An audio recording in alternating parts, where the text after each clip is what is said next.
the situation across borders with Ryan Terrence. You're welcome to Life and Times.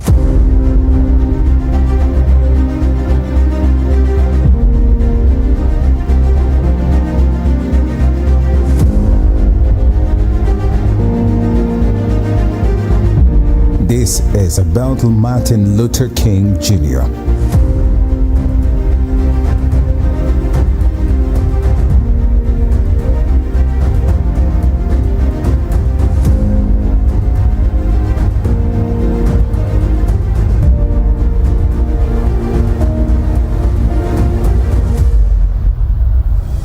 Martin Luther King was born on January 15, 1929 in Atlanta, Georgia, the second child of Martin Luther King Sr., a pastor, and Alberta Williams King, a former school teacher.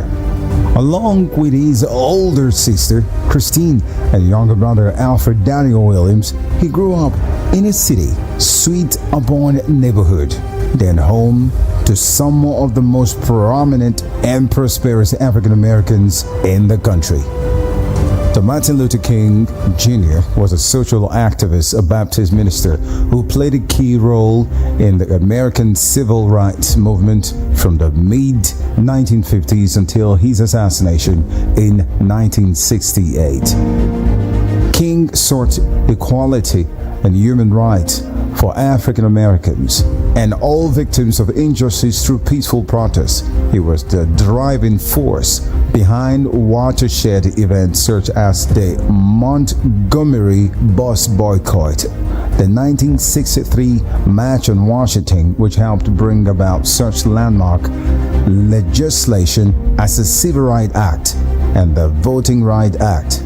King was awarded the Nobel Peace Prize in 1964 and is remembered each year on Martin Luther King Jr. Day, a U.S. federal holiday since 1986.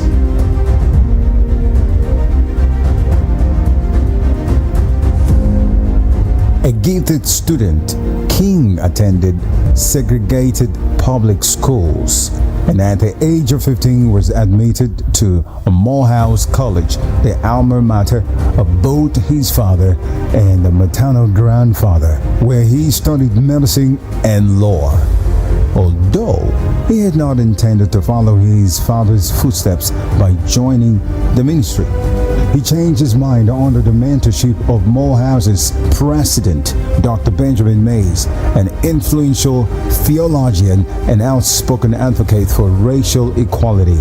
After graduating in 1948, King entered Crosser Theological Seminary in Pennsylvania, where he earned a Bachelor of Divinity degree, won a prestigious fellowship, and was elected president of his predominantly white senior class.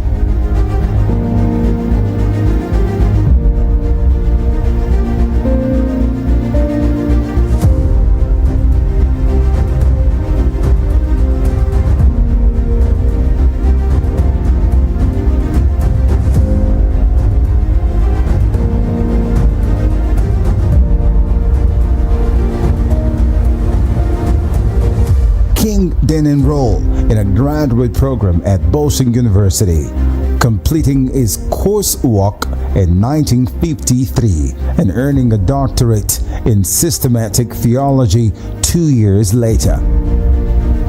While in Boston, he met Coretta Scott, a young singer from Alabama, who was studying at the New England Conservatory of Music. And the couple wed in 1953 and settled in Montgomery, Alabama, where King became pastor of the Dexter Avenue Baptist Church.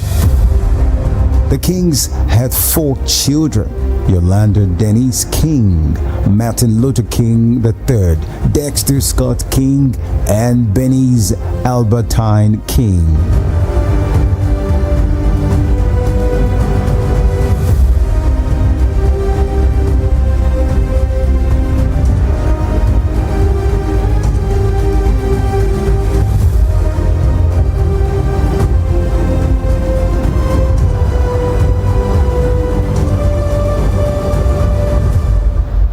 about the Montgomery bus boycott.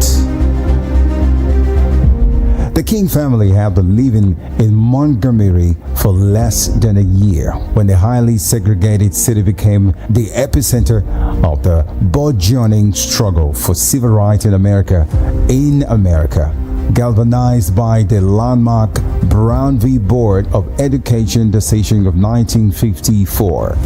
On December 1st, 1955, Rosa Parks, secretary of the local chapter of the National Association for the Advancement of Colored People, NAACP, refused to give up her seat to a white passenger on a Montgomery bus and was arrested. Activists coordinated a bus boycott that will continue for 381 days. The Montgomery bus boycott placed a severe economic strain on the public transit system and downtown business owners.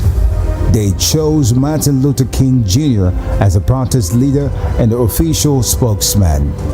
By the time the Supreme Court ruled segregated seating on public buses unconstitutional in November 1956, King, heavily influenced by Mahatma Gandhi and the activist Bayard Rustin, had entered the national spotlight as an inspirational proponent of organized nonviolence resistance.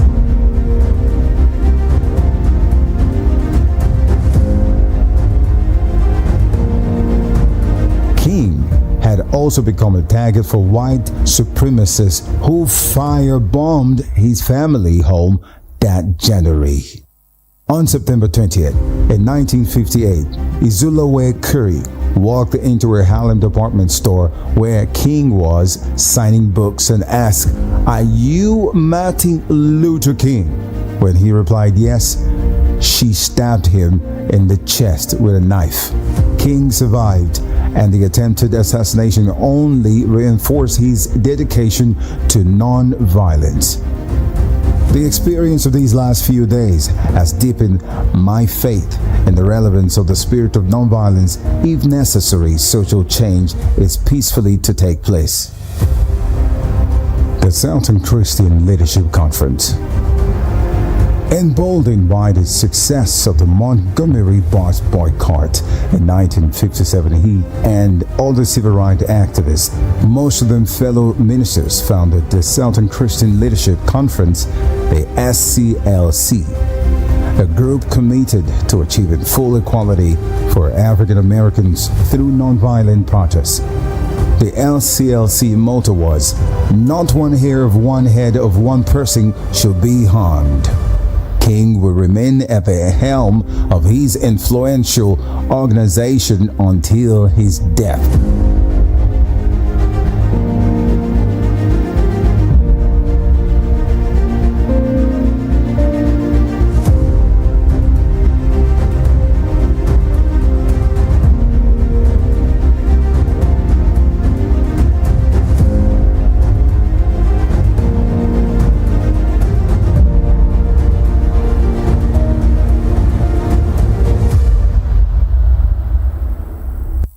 Martin Luther King Jr. traveled across the country and around the world, giving lectures on nonviolent protests and civil rights, as well as meeting with the religious figures, activists, and political leaders. During a month-long trip to India in 1959, he had the opportunity to meet family members and followers of Gandhi, the man he described in his autobiography as the guiding light of our technique of nonviolent social change. King also authored several books and articles during this time. Letter from Birmingham Jail. In 1960, King and his family moved to Atlanta, his native city, where he joined his father as co-pastor of the Ebenezer Baptist Church. This new position did not stop King and his SCLC colleagues from becoming key players in many of the most significant civil rights battles of the 1960s. Their philosophy of nonviolence was put to a particular severe test during the Birmingham campaign of 1963, in which activists used boycotts, sittings, and matches to protest segregation, unfair hiring practices, and other injustices in one of the America's most racially divided cities. Arrested for his involvement on April 12, King penned the Civil Rights Manifesto known as the Letter from Birmingham Jail, an eloquent defense of civil disobedience addressed to a group of white clergymen who had criticized his tactics. The March on Washington. Later that year, Martin Luther King Jr. worked with a number of civil rights and religious groups to organize the March on Washington for Jobs and Freedom, a peaceful political rally designed to shed light on the injustices Black Americans continue to face across the country.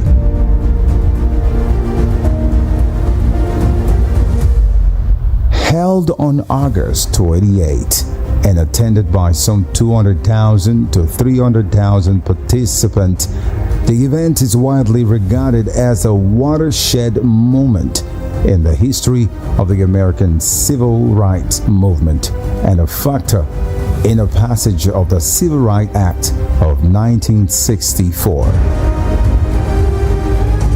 I Have a Dream speech. The March on Washington culminated in King's most famous address known as the I Have a Dream speech, a spirited call for peace and equality that many consider a masterpiece of rhetoric.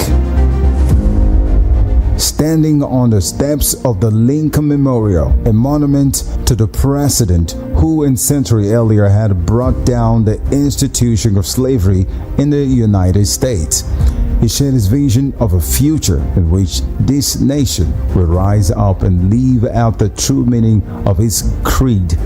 We hold this truth to be self-evident that all men are created equal. That was his speech. The speech and match cemented King's reputation at home and abroad. Later that year, he was named Man of the Year by Time magazine and in 1964 became, at the time, the youngest person ever awarded the Nobel Peace Prize.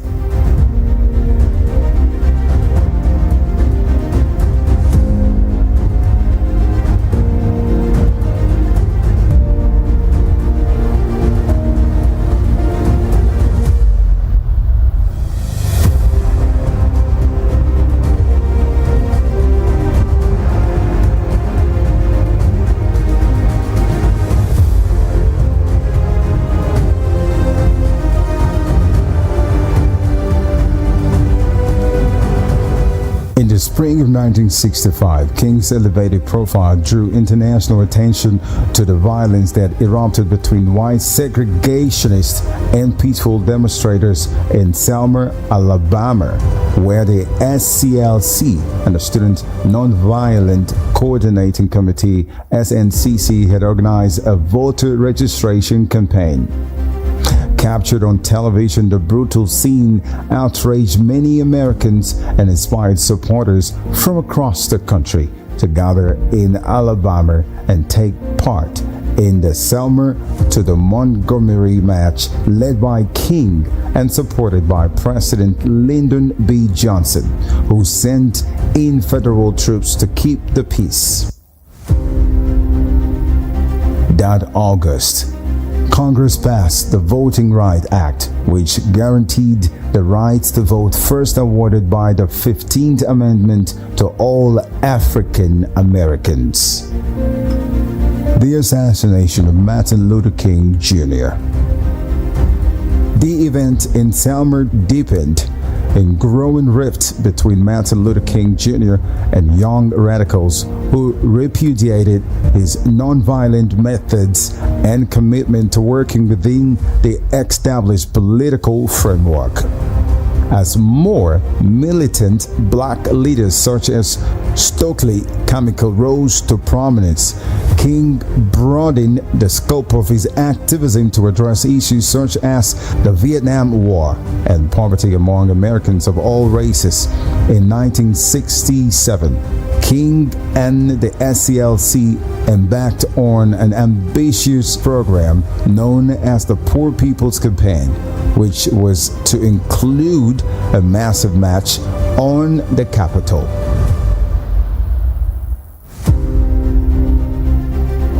On the evening of April 4 in 1968, Martin Luther King was assassinated. He was fatally shot while standing on the balcony of a motel in Memphis, where King had traveled to support a sanitation workers' strike. In the wake of his death, a wave of riots swept major cities across the country, while President Johnson declared a national day of mourning.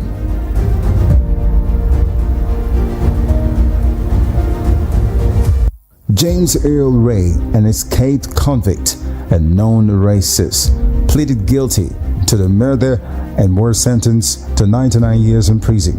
He later recanted his confession and gained some unlikely advocates, including members of the King family, before his death in 1998.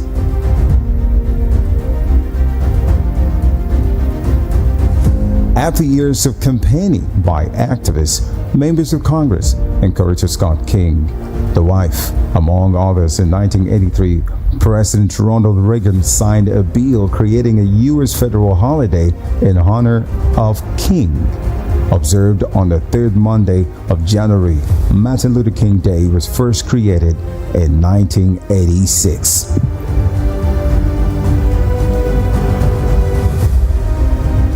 Martin Luther King Jr. quote, "While his I Have a Dream speech is the most well-known piece of his writing, Martin Luther King Jr. was the author of multiple books, including Stride Toward Freedom, The Montgomery Story, Why We Can't Wait, Strength to Love, Where Do We Go From Here, Chaos or Community, and the posthumously published Trumpet of Conscience with a foreword by Coretta Scott King, his wife."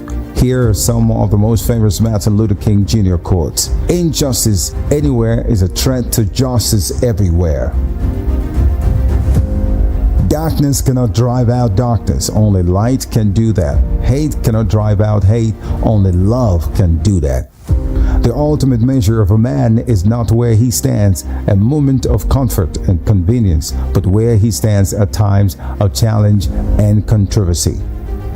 In moments of comfort and convenience, but where he stands at times of challenge and controversy. Freedom is never voluntarily given by the oppressor. It must be demanded by the oppressed. The time is always right to do what is right. True peace is not merely the absence of tension, it is the presence of justice. Our lives begin to end the day we become silent about things that matter. Freedom at last, free at last. Thank God Almighty, we are free at last. Faith is taking the first step even when you don't see the whole staircase. In the end, we will remember not the words of our enemies, but the silence of our friends. I believe that unharmed truth and unconditional love will have the final word in reality. This is why right, temporarily defeated, is stronger than evil triumphant. I have decided to stick with love. Hate is too great a burden to bear. Be a bush if you can't be a tree. If you can't be a highway, just be a trail. If you can't be a sun, be a star. For it isn't by size that you win or fail. Be the best of whatever you are. Life most persistent and urgent question is, what are you doing for others?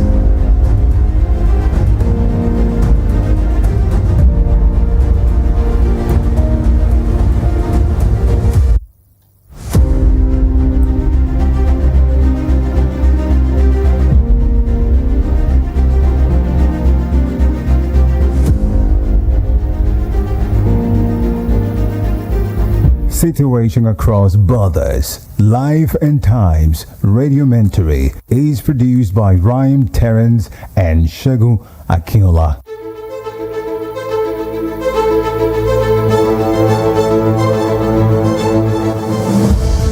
Listen to Situation Across Borders, Life and Times with Raheem Terrence, a radiomentary happenings across the globe, showcasing past and recent events, shedding lights on social, political, and economic affairs, connecting the world leaders and the people. From 2 p.m. every Saturday on your number one People's Radio, Voice of the People, 90.3. The award-winning pizza in the US is now here in Nigeria. Ladies and gentlemen, I present to